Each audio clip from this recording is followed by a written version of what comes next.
As soon as Acting Chief Magistrate Priya Bihari ruled that the matter was discharged against Major Bruce Munro, his wife Carol Ann Munro, and a former reserve officer Leonard Wharton, they stood up in the dock and thanked God cheerfully. Persons seated in the courtroom also began cheering and quickly got on their cell phones relating the news that the accused were free. The magistrate, who took approximately 25 minutes to present her ruling to the prosecutor and defense team, stated that the charge was bad in the law and cited several case laws supporting that the overt act was not in the particulars of the charge.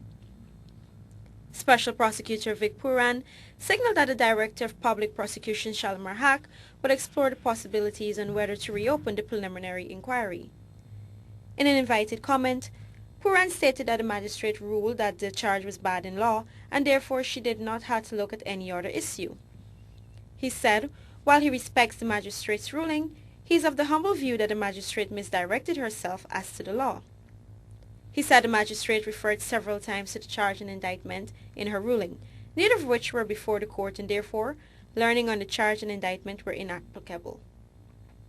Puran argued that this was a mere preliminary inquiry, adding that it was not even an inquiry, but merely preliminary to an inquiry, and so all a magistrate is required to do is to see whether an offense had been committed. The prosecutor further stated that Section 49 of the Criminal Law Procedure Act does not require an accused person to be before the court for the inquiry to be held. He said the consequences in that accused persons were discharged without the court inquiring as to whether an offense was disclosed.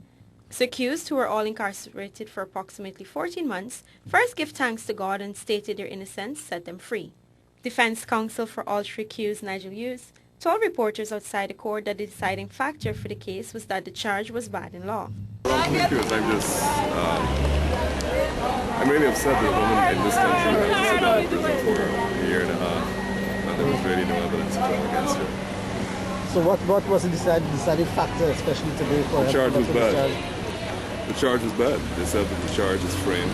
I was unknown to law. That's what the magistrate said. She agreed with our submission on that and upheld it. Thank you. Thanks. When Munro exited the court building, he credited his legal victory to God. I believe God always answers prayers, and I had never had doubt in the God answer. That He will vindicate us one day. The truth did come out, and I'm thankful. What do you think was the major reason for your victory in the case? Because our faith in God. Our faith, we never doubted. Okay. We never doubted. And what you made of the charge in the first instance?